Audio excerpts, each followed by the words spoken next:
नमस्कार दोस्तों। आज हम बात करेंगे शिक्षण अभिरुचि पर। शिक्षण अभिरुचि का अर्थ है कि पढ़ाने का तरीका कैसा होना चाहिए। एक टीचर किस प्रकार अपना अभिरुचि से कार्य करेगा, कि क्लास में किस प्रकार बच्चों को पढ़ाएगा। अभिरुचि का अर्थ होता है कि टीचिंग एप्टीट्यूड। टीचिंग एप्टीट्यूड से अर्थ है कि एक कार्य को आप शिक्षक बन करके कैसे बच्चों को आपके समतुल्य करोगे, और इसके टॉपिक हम यहाँ देखेंगे। और यहाँ पर हम इस पर बात करेंगे शिक्षण अभिरुचि। शिक्षण अभिरुचि, सबसे पहले हमें इसे थोड़ा सा गहराई में चलते हैं कि शिक्षण अभिरुचि के अंतर्गत क्या क्या कार्य आते हैं। सबसे पहले आता है अधिगम। शिक्षण अधिगम, शिक्षण अधिगम। दूसरा टॉपिक है हमारा सामाजिक नेतृत्व। सामाजिक नेतृत्व। तीसरा है हमारा मूल्यांकन, जिसमें सतत हमारा मूल्यांकन रहेगा। प्यारे दोस्तों, इसी प्रकार से हमारा चौथा रहेगा कि हम जैसे सामाजिक नेतृत्व कैसे करेंगे, शिक्षण अधिगम कैसे करेंगे, मूल्यांकन हम किस प्रकार बच्चों का करेंगे। एक हमारा रहेगा अभिप्रेरणा, मोटिवेशन। मोटिवेशन कि बच्चों को हम किस प्रकार तैयार करेंगे। दोस्तों, कुछ तैयार जो यहां से हम करेंगे कि शिक्षण अभिरुचि, कि बच्चों को पढ़ाने का किस प्रकार तरीके से आप पढ़ा पाएंगे। बच्चों को पढ़ाना, ये कार्य हमें करना है। इस कार्य के लिए हम किस प्रकार से आपका सतत मूल्यांकन से और किस प्रकार से बच्चों का सामाजिक नेतृत्व, आपका क्वेश्चन कैसे होंगे। पहले हम कुछ क्वेश्चनों पर बात करते हैं और उन क्वेश्चनों के माध्यम से हम आपको लेकर आगे चलते हैं। तो पहला हमारा क्वेश्चन रहेगा,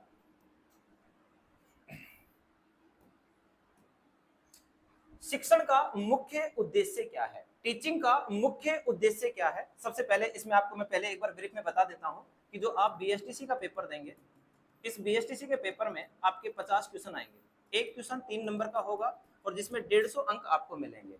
इन 150 क्वेश्चनों में से आपको शिक्षण का कार्य किस प्रकार से करवाएंगे, शिक्षण का कार्य, टीचिंग का कार्य कैसे बच्चों को पढ़ाएंगे। बच्चा आपके पास में आएगा और वो किस प्रकार से कार्य करेगा, वो कहीं भी रेखा खींच सकता है, कैसे घुमाएगा आपको, जिस प्रकार से गोल गोल अंडा, बाबा जी का डंडा, बकरी की पूंछ, ऊपर रेल की पटरी। अब ये बच्चे ने जो एक अक्षर बनाया है, इसको रूप कैसे दिया आपने और क्यों दिया, इस कारण के साथ काम करना है। बच्चे को आप अपने समतुल्य बनाएंगे। छोटा बच्चा है, आपके ज्ञान के बराबर कार्य करे, ये होती है आपकी शिक्षण एप्टीट्यूड, अभिरुचि।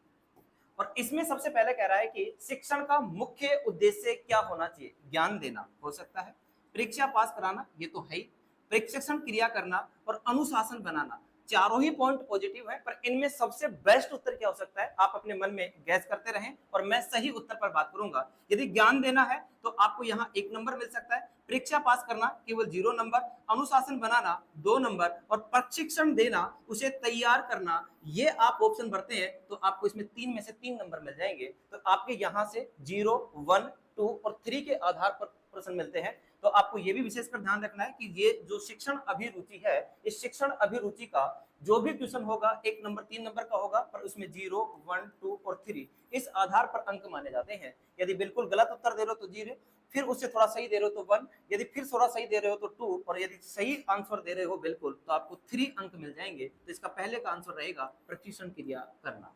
दूसरी ओर हम बढ़े तो दूसरा प्रश्न है हमारा, इस प्रश्न की ओर है, बढ़ते हैं। छात्र केंद्रित शिक्षण में क्या महत्वपूर्ण होता है। छात्र केंद्रित शिक्षण में क्या महत्वपूर्ण होता है। शिक्षक की सक्रियता, एक्टिविटी, पाठ्य पुस्तक जो हमारा सिलेबस होता है, छात्र की सक्रिय भागीदारी या फिर परीक्षा। क्योंकि जब भी हम शिक्षण का केंद्र करेंगे, जब भी हमारा शिक्षण कार्य होगा, तो शिक्षण कार्य का सबसे इंपॉर्टेंट कार्य है कि छात्र को हम केंद्र में रखें। आपके एक V.S. बलूम नाम के व्यक्ति है और V.S. बलूम के व्यक्ति ने आपका एक त्रिभुज एंगल बताया है। उसमें सबसे पहले उसने शिक्षक को लिया है, शिक्षक के साथ साथ छात्र को लिया है और एक पाठ्यक्रम को शामिल किया है। और इसका जो केंद्र बिंदु माना गया है छात्र माना गया है। जितना छात्र एक्टिविटी होगा, क्योंकि शिक्षक की इतनी क्रिएटिविटी नहीं होती है, पाठ्य पुस्तक भी इतना नहीं होता है, परीक्षा भी इतना नहीं, जितना छात्र सक्रिय होगा उतना ही शिक्षण कार्य मजबूत होगा, महत्वपूर्ण होगा, क्योंकि शिक्षक छात्र की सक्रिय भागीदारी के ऊपर ही कार्य करता है। तो छात्र यदि एक्टिविटी होगा तो आपका ये कार्य शिक्षण का बहुत महत्वपूर्ण होगा। तो सही उत्तर होगा छात्र की सक्रिय भागीदारी। नेक्स्ट क्वेश्चन है हमारा, एक शिक्षक के द्वारा कक्षा में कैसा वातावरण बनाना चाहिए? वातावरण का एनवायरनमेंट कैसा बनाना चाहिए? तो पहले दोस्तों भय मुक्त, मतलब कि कोई भय नहीं हो। कठोर, कठोर का मतलब कि इतना कठोर कि बच्चा वहां पर टिक ही ना पाए। निष्पक्ष, किसी का कोई पक्ष नहीं, चाहे भाई हो, बहन हो या खुद का आपका पुत्र ही हो। यहाँ निष्पक्ष। उदासीन, उदासीन का मतलब है कि उस बच्चे में कोई क्रिया नहीं होगी, वो आया, बैठकर, सोकर चला गया। तो इसका सबसे सही उत्तर होगा निष्पक्ष, कोई पक्ष नहीं, चाहे बच्चा आपका हो चाहे बच्चा दूसरे का हो, सभी बच्चे आपके लिए समान होंगे। तो शिक्षक का सबसे बड़ा यही है कि कक्षा में जो वातावरण बनाना चाहिए वो निष्पक्ष होना चाहिए, किसी भी बच्चे से भेदभाव नहीं होना चाहिए। तो सही उत्तर होगा निष्पक्ष।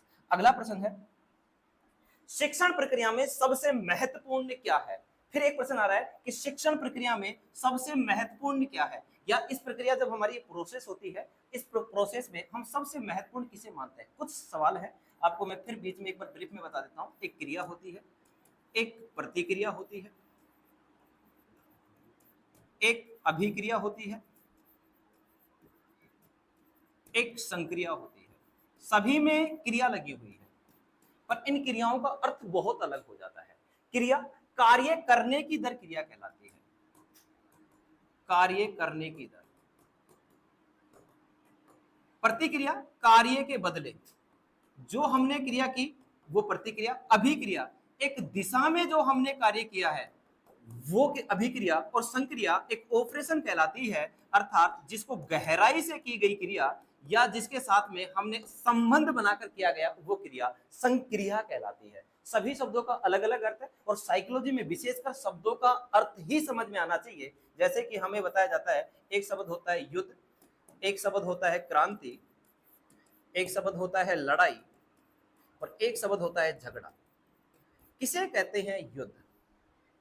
व्हाट इज, आपसे पूछ लिया जाए कि युद्ध किसे कहें।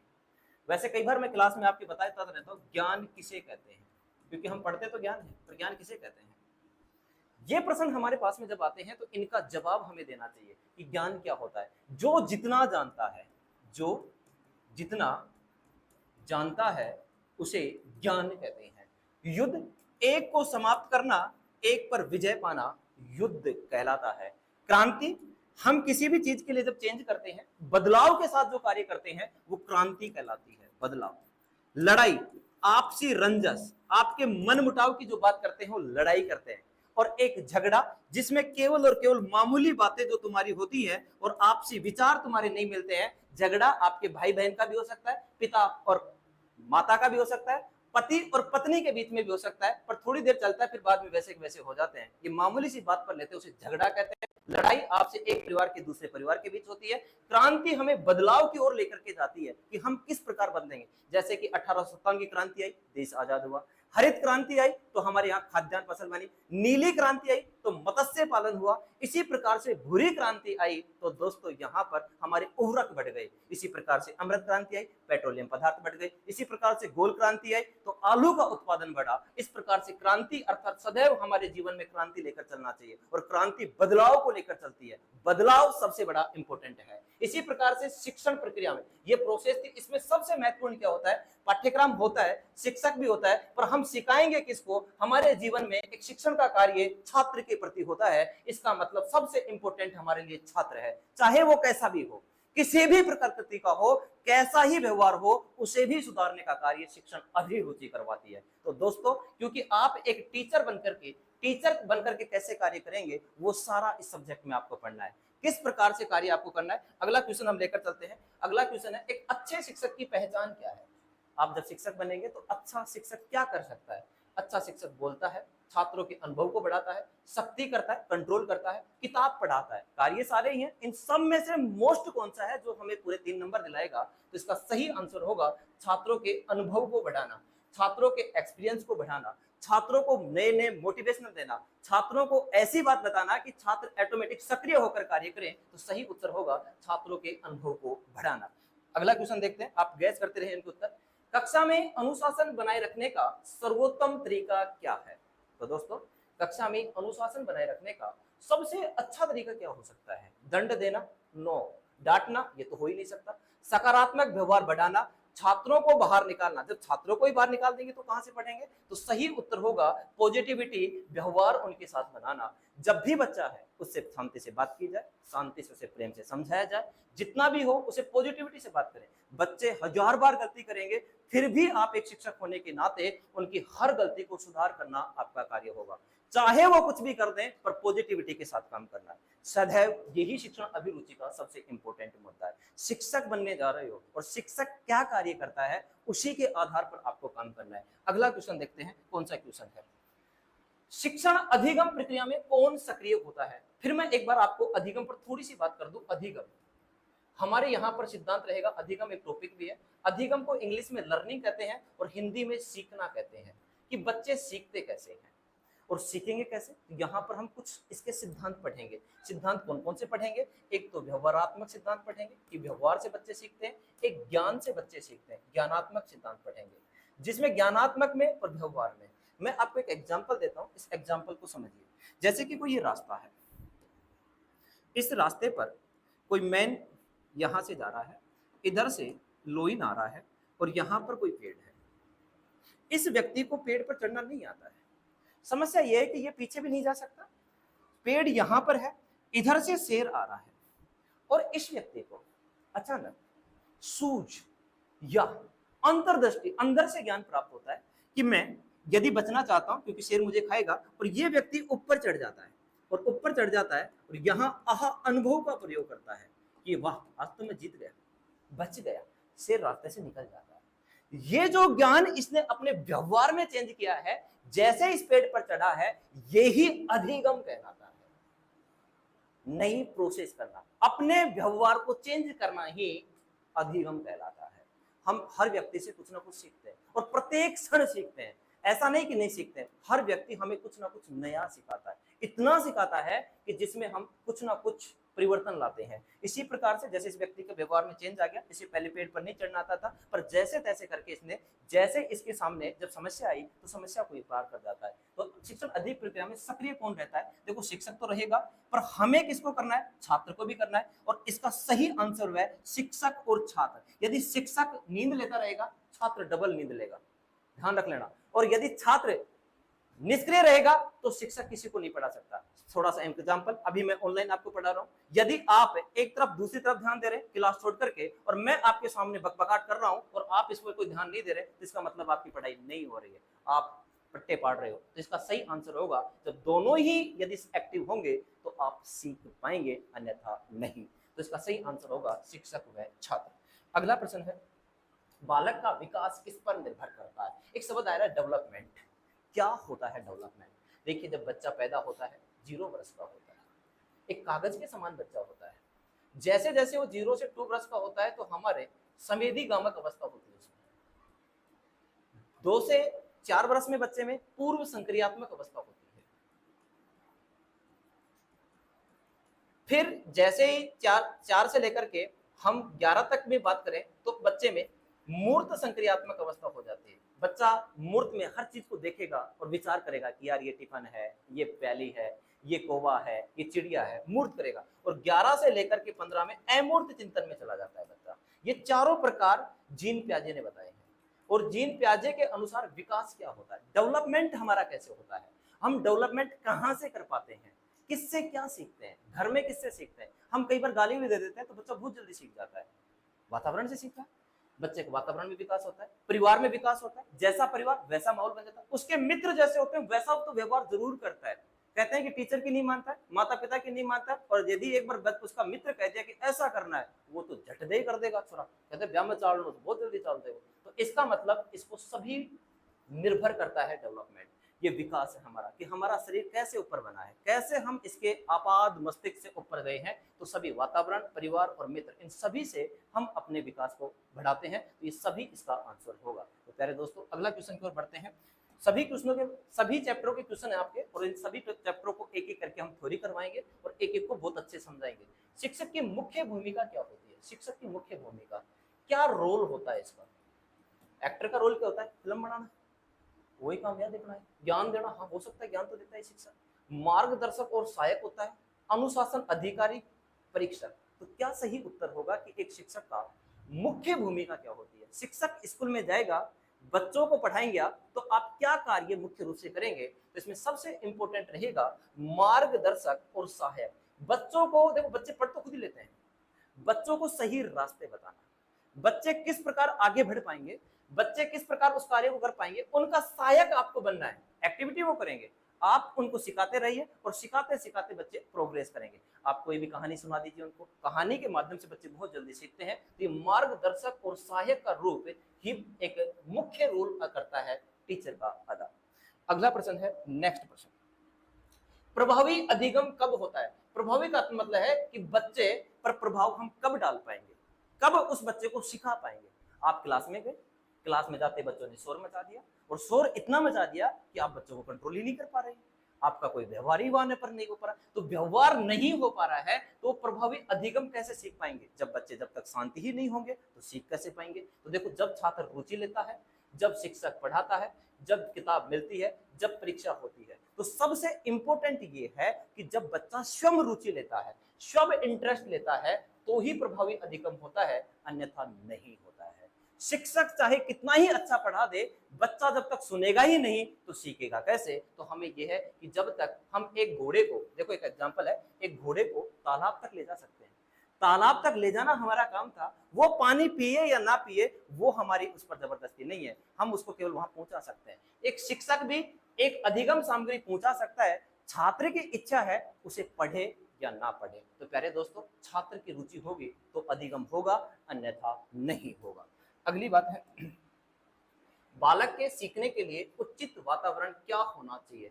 बालक जब भी सीखेगा तो उसके लिए उचित वातावरण क्या होना चाहिए, एनवायरमेंट कैसा मिलना चाहिए बच्चे को। देखिए ऑप्शन, कठोर नहीं, भयमुक्त बिल्कुल, सुरक्षित एवं प्रेरणादायक। प्रेरणादायक का अर्थ होता है मोटिवेशनल, कि बच्चे को आप बताएं कि आप इतना कर लेंगे तो इतना प्राप्त कर जाएंगे। बच्चे की एक्टिविटी आप करवाएंगे, उस बच्चे को सुरक्षित रखेंगे, बच्चे को भयमुक्त रखेंगे, बच्चा एक ऐसे कंट्रोल में रहेगा आपके पास में कि हाँ मैं इस कार्य को कर सकता हूँ, ये रहेगा सुरक्षित और प्रेरणादायक। मोटिवेशनल जब कार्य करोगे बच्चों के साथ में तो बच्चा बहुत रुचि से पढ़ेगा। इसी के साथ हम आगे बढ़ते हुए, अधिगम को स्थायी बनाने के लिए क्या जरूरी है। अधिगम को हम स्थायी कर दें। देखिए स्थायी अधिगम बहुत कम हो पाता है, बच्चा सुबह सीख जाता है, शाम को भूल जाता है, फिर बच्चे को फिर सिखाया जाता है, फिर। तो इसके लिए स्थायी क्या होगा, ऑप्शन देखिए, पढ़ना, बिल्कुल अच्छी बात, पुनरावृत्ति और अभ्यास और लिखना और सुनना। मैं यही कहता हूँ बार बार, जब भी मेरी क्लास में ऑफलाइन क्लास होती है तो मैं यही कहता हूँ हर बच्चे को 121 बार पढ़ लीजिए, बस रटना नहीं है।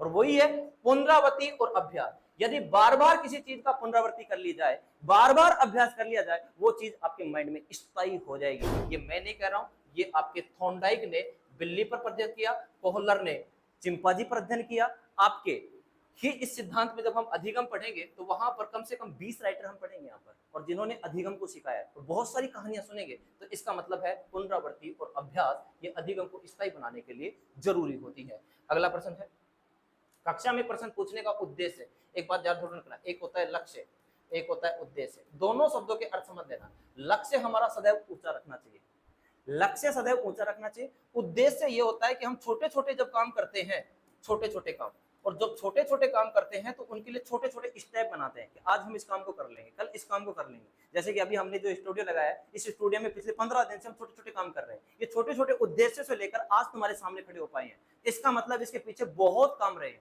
और वो काम रहे हैं उनको हम उद्देश्य के रूप में लेकर आज लक्ष्य की ओर बढ़ रहे हैं।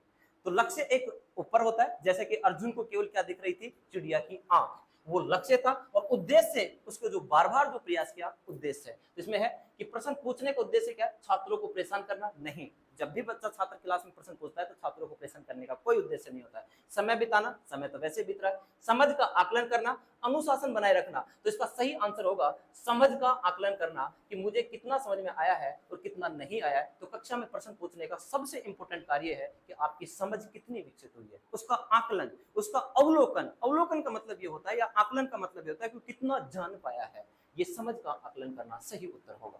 अगला प्रश्न है प्यारे दोस्तों, शिक्षण में फीडबैक का क्या महत्व है? फीडबैक का अर्थ क्या होता है? मतलब कि किए हुए कार्य का पुनः जांच करना कि कैसा हमने कार्य किया है। और ये भी टीचिंग कार्य, जब आप एक अध्यापक बन जाओगे तो आप अपने आप में टीचिंग का कार्य कैसे कर पाएंगे।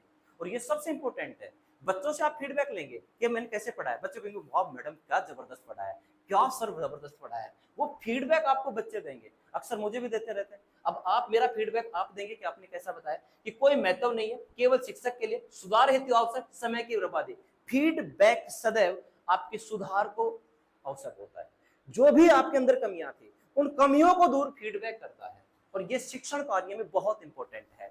कहते हैं कि एक भी व्यक्ति को यदि आपने शिक्षा दी और वो शिक्षा यदि एक बच्चा यदि आपने गलत कर दिया तो समझो एक समाज पूरा गलत हो जाता है। तो टीचिंग कार्य एक इतना इंपॉर्टेंट है जो आपके कंधों पर एक भार है देश का। तो इसलिए फीडबैक आवश्यक है और इसमें सुधार हेतु आवश्यक होता है। जितना फीडबैक मिलेगा उतना ही आपको सुधार मिलेगा। नेक्स्ट क्वेश्चन की ओर बढ़ते हैं। नेक्स्ट क्वेश्चन है, कुत्ते पर अधिगम का सिद्धांत किसने प्रतिपादित किया? बहुत अच्छा सवाल है। और यहाँ अधिगम का एक सिद्धांत भी हम पढ़ाएंगे आपको। एक व्यक्ति थे पावलोव साहब। पावलोव, ये पावलोव साहब पशु का मनोचिकित्सक थे।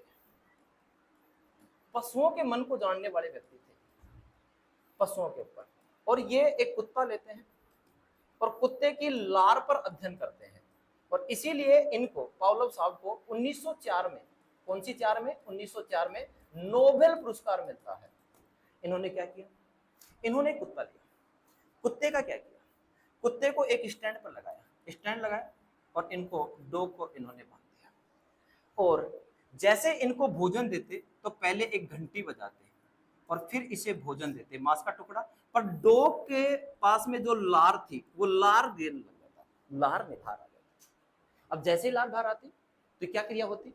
डॉग को जैसे ही घंटी बजती भोजन देता, लार बाहर आती। तो इसने स्वाभाविक को अस्वाभाविक में बदल दिया। मतलब बाद में केवल घंटी बजाता और भोजन नहीं देता और कुत्ता क्या कर देता? लार टपका देता। ये लार टपकाना कुत्ते पर अधिगम का सिद्धांत, इसे मैं पूरा पढ़ाऊंगा आपको कि ये सिद्धांत क्या होता है। प्रतिपादक पावलोव साहब ने किया था, इवोन पैट्रिक पावलोव। ये पावलोव साहब को 1904 में नोबेल पुरस्कार भी मिला था। देखिए, स्किनर ने क्रिया और प्रसूत का सिद्धांत दिया था जो चूहे और कबूतर पर किया था। थॉर्नडाइक ने भूखी बिल्ली पर किया था।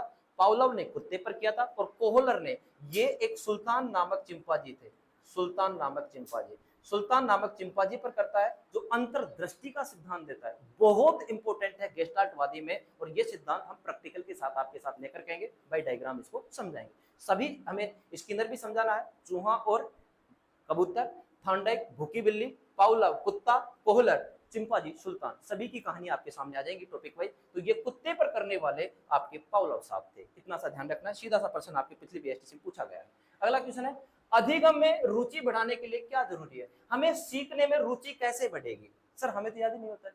सर हम याद करते हैं जो भूल जाते हैं। अक्सर यही प्रश्न बार बार क्यों मिलते हैं कि दंड दें आपको? नहीं, रोचक सामग्री दें, परीक्षा करवाएं, होमवर्क लें। तो आपकी सबसे बड़ी बात है कि आपकी रुचि के अनुसार पढ़ाया जाए, आपको रोचक के जानकारी दी जाए, आपको नई नई कहानियां सुनाई जाए, नए नए प्रैक्टिकल बच्चों से करवाए जाए, उनसे नए नए कार्य करवा कर उन्हें सिखाए जाए, बच्चों को रोचक कार्य दिए जाए। बच्चा अधिगम ऑटोमेटिक करना शुरू कर देगा। और सबसे बड़ी बात है कि बच्चा सीखता क्यों नहीं है? बच्चा आज के वातावरण में मल्टीमीडिया पर गिर चुका है और उसे जितना रोचक सामग्री आप देंगे, क्रिएटिविटी बनाएंगे, उतना ही बच्चा आगे बढ़ेगा। तो प्यारे दोस्तों, ये भी आप शिक्षण अधिगम में सबसे इंपॉर्टेंट है, रोचक सामग्री। अगला क्वेश्चन है, अच्छा शिक्षक किसे माना जा सकता है? आप खुद टीचर बनने जा रहे हैं और टीचर बनने जा रहे हो तो आपके अंदर क्या अच्छी एबिलिटी होनी चाहिए, इस एबिलिटी को आपको देखना है। अच्छा शिक्षक उसे माना जाता है जो सख्त हो, अपने आप में कठोर हो नहीं, शिक्षक का कार्य हो ही नहीं सकता। जो डांटता हो नहीं, जो छात्रों के अनुकूल हो, इनमें से कोई नहीं। जैसा छात्र चाहे, जैसा पढ़ाए, और छात्र की रुचि के अनुसार जो शिक्षण कार्य करवाए, वो शिक्षक ही एक अच्छा शिक्षक माना जाता है। प्यारे दोस्तों, छात्रों के अनुसार कार्य करना पड़ेगा। अनुच्छेद धारा 17 जो है आपकी अस्पृश्यता का, और बात करें आरटी की धारा जो 17 है, दंड पर रोक लगाती है। मैं आपको एक टॉपिक पढ़ाऊंगा आरटीई 2009, और अभी जो नई पॉलिसी आपकी आ गई है 2020, ये भी मैं पूरी पॉलिसी करवाऊंगा जो आजकल इसी के आधार पर आपको काम करना है। इसमें से भी करीबन 2 से 3% आएंगे, इसमें से 2 से 3% आएंगे आपके। और इस शिक्षक का कार्य क्या क्या दिए गए हैं राइट टू एजुकेशन में, नेशनल एजुकेशन पॉलिसी में, इन दोनों पॉलिसियों में हमें पढ़ना पड़ेगा। तो दोस्तों छात्रों को अनुकूल शिक्षक का कार्य होना चाहिए, वो छात्र बेस्ट माना जाता है। छात्र कुछ मांग कर रहे हैं, टीचर कुछ पढ़ा रहा है, ऐसा संभव नहीं है। इसलिए छात्र जैसा चाहते हैं वैसा शिक्षक को बनना पड़ेगा। रोचक कहानियां लानी पड़ेंगी, रोचक विचार लाने पड़ेंगे, छात्रों के सामने इस प्रकार से हमें कुछ करना पड़ेगा। अगला नेक्स्ट क्वेश्चन है हमारा, यदि छात्र कक्षा में ध्यान नहीं दे रहे हैं, अच्छी बात है, तो प्रभावी उपाय क्या होता है? बहुत अक्सर बार हम जब क्लास में प्रवेश करते हैं तो बच्चे अपनी बातों में अनुकूल रहते हैं, बच्चों को कोई मतलब ही नहीं था टीचर सामने आ गया है। आप सबसे पहले कौन सी प्रतिक्रिया करेंगे बच्चे आपकी ओर ध्यान दें? ये क्वेश्चन आपसे करना चाहिए। अभी मैं बहुत बार क्वेश्चन भी यहाँ कहानी सुनाता हूँ। आप सबसे पहले जब बच्चे की क्लास में आप जाएं तो बच्चे के आपके पास तरीका क्या होना चाहिए, बच्चों से बात करने की क्या स्टाइल होनी चाहिए, बच्चा किस प्रकार आपकी तरफ आकर्षित कर रहा है, बच्चों के सामने जैसे आप सामने खड़े होंगे तो बच्चे आपको कैसे सुने, ये आपकी शिक्षण मेथड पर काम करता है कि बच्चों के आप व्यवहार में किस प्रकार का मेथड लेकर के आ रहे हो। क्या पता बच्चे आपकी आवाज सुनने के लिए लालायित रहे, क्या पता बच्चे आपसे पहले उत्सर्जित हो जाएं कि गुरुजी को ना कौन सी कहानी सुना दें, कौन सा किस्सा बोल दें, क्या शब्द कह दें। तो देखो दंड देना उचित नहीं है, प्रश्न करना उचित नहीं है, परीक्षा लेना उचित नहीं है, शिक्षण विधि में बदलाव करना उचित है। मेथड बदलिए। यदि आप व्याख्यान से पढ़ा रहे हैं तो कहानी पर आइए, कहानी से पढ़ा रहे हैं तो प्रश्नोत्तर पर आइए, प्रश्नोत्तर से पढ़ा रहे हैं तो आप प्रदर्शन विधि पर आइए। आप अपनी व्याख्या पर बदल दीजिए, क्योंकि सबसे इंपॉर्टेंट शिक्षक की जो नींव होती है टीचिंग मेथड, और मैं टीचिंग मेथड सारे आपको पढ़ाऊंगा कौन कौन से टीचिंग मेथड में क्या क्या किया जाता है। जैसे कि मोरिया मॉन्टेसरी मेथड क्या है, अभिक्रमित रेखे अध्युदेशन विधि क्या है, या कहें तो आरेख विधि क्या है, बच्चा किस प्रकार कौन सी विधि से पढ़ पाएगा, उस आधार पर हम काम करेंगे। तो शिक्षण विधि में बदलाव करना। अगला नेक्स्ट क्वेश्चन है, प्रेरणा अधिगम को प्रभावित करती है। फिर एक प्रेरणा आ गई है और ये बहुत तगड़ी बात है, और आपका स्किनर साहब ने एक परिभाषा दी है। आपकी स्किनर परिभाषा ये की पूछी जाती है बीएसटीसी वालों के कि अभिप्रेरणा अधिगम का सर्वोत्तम राजमार्ग है। ये इन्होंने बताया है, सर्वोत्तम राजमार्ग। राजमार्ग क्या होता है? रास्ता, रास्ता है और वो भी सबसे बेस्ट है। स्किनर साहब ने ये कहा कि जब भी हम सीखेंगे तो हमें मोटिवेशनल होना पड़ेगा। मोटिवेशनल क्या है कि कौन क्या है? मोटिवेशनल हमारे पास में दो प्रकार के होते हैं, एक तो बाह्य मोटिवेशनल और एक आंतरिक मोटिवेशनल। बाह्य में क्या होता है कि हमें पुरस्कार दंड, जो बाहर मित्र मंडली जो हमें मिलती है, जो हमें कहती है कि तू बेस्ट कर जाएगा यार, अरे यार इस पेपर को तो निकाल जाएगा यार, वो बाह्य हमें प्रेरणा है। और एक जो आंतरिक हमारे शरीर की जो खुद की भूख है, यार मुझे लगना है, मुझे टीचर बनना है, ये आंतरिक होती है स्वयं की जागृति से। जैसे आपको प्यास लगती है तो स्वयं पानी पीते हो, आपको नींद आती तो तुम स्वयं सोते हो, दूसरा नहीं सोता है तुम्हारी जगह। ऐसा हुआ है कभी कोई दूसरा सो गया और आपको नींद आ रही हो, या ऐसा हुआ कि आपको भूख लग रही दूसरा खा लिया पूर्ति हो गई हो? ऐसा नहीं है, वो आंतरिक है आपकी, और यही भूख आपके अंदर होनी चाहिए जिससे कि आप अपने कदम पर पहुंच सके, और यही आपको जरूरत है। तो प्रेरणा मोटिवेशन को घटाती नहीं है, बढ़ाती नहीं है, जी हाँ प्रभावित करती है, सही उत्तर होगा। क्योंकि जब तक मोटिवेशन नहीं है अधिगम बिल्कुल भी नहीं है। तो स्किनर साहब ने तो साफ साफ कहा है कि अधिगम का सर्वोत्तम राजमार्ग अभिप्रेरणा है। ये कोटेशन आपसे बार बार पेपर पूछी जाती है कि अधिगम का अभिप्रेरणा सर्वोत्तम राजमार्ग है। यह कोटेशन किसने दी है? ये स्किनर साहब ने दी है। नेक्स्ट और आज का लास्ट प्रश्न है, जो हमारे 60 टॉपिकों से हमने सारे 20 प्रश्न बनाए हैं, इनमें से आपको 6-7 क्वेश्चन हूबहू पेपर में मिल जाएंगे, ये आपसे वादा रहेगा। अगला लास्ट हमारा प्रश्न रहेगा, एक छात्र बार बार असफल हो रहा है, बहुत अच्छा क्वेश्चन है कि बार बार असफल हो रहा है लेकिन मेहनत कर रहा है, शिक्षक को क्या करना चाहिए? शिक्षक को क्या करना चाहिए? अच्छी बात। देखिए आपके सामने ऐसी बहुत सारी परेशानी आएंगी, बहुत बार बच्चे आपको मिलेंगे कि सर मैंने अभी ये पेपर देकर आया, सर अभी मैं इस कार्य को कर रहा हूँ, सर मैं अभी ये कार्य कर रहा हूँ, सर मैं इस पेपर में इतने नंबर से रह गया। ये बार बार हमारे पास में समस्या आएगी। देखिए ऑप्शन देना, दंड देना, बच्चे को दंड कतई नहीं देना चाहिए, क्योंकि बच्चे को दंड देने से कभी वो सफल नहीं होगा। उसे छोड़ देना नहीं, कई बार बच्चे बहुत कम परसेंटेज बना लेते हैं, उनको भी प्रोत्साहित करना चाहिए, उसकी मेहनत की सराहना करनी चाहिए और केवल परीक्षा लेना चाहिए। उस बच्चे के यदि अंक नंबर आए हैं तो उसे कई बार बस शाबाश बेटा, इतना तो लेकर के आए यार, तेरे से पहले 2 लाख फेल हो गए तो इतना लेकर के आए, अगली बार बहुत अच्छा कर पाएगा। उसे सराहना करें, मोटिवेशन दे, उस बच्चे को नेगेटिव ना ले जाए, उसे पॉजिटिव करें, और इसका सही आंसर होगा जितनी उसने मेहनत की है उसकी सराहना करी जाए और उसे दोबारा से इस कार्य को करने के लिए प्रेरित किया जाए। अरे मेरा बेटा तू शाबाश कर जाएगा, उसे इतना मोटिवेशनल कर दे कि बच्चा स्वयं आगे का अध्ययन करे। तो आज के लिए दोस्तों इतना ही हम 20 क्वेश्चनों की व्याख्या कर पाए हैं, और ये जो 20 क्वेश्चन है आपके लिए बहुत इंपॉर्टेंट है, इन्हें एक बार और आप लगातार देखें। इन प्रश्नों के माध्यम से मैं 60 टॉपिक क्लियर कराऊंगा और 7 में से आपके 50 क्वेश्चन आएंगे और वो 50 क्वेश्चन इंटू 3 150 अंक की गारंटी लेता हूं। एक भी क्वेश्चन बाहर नहीं जाने दूंगा, एक भी टॉपिक से। आप लगातार साथ बनाए रहिए और आज के लिए इतना ही। जय हिंद, जय भारत, थैंक यू।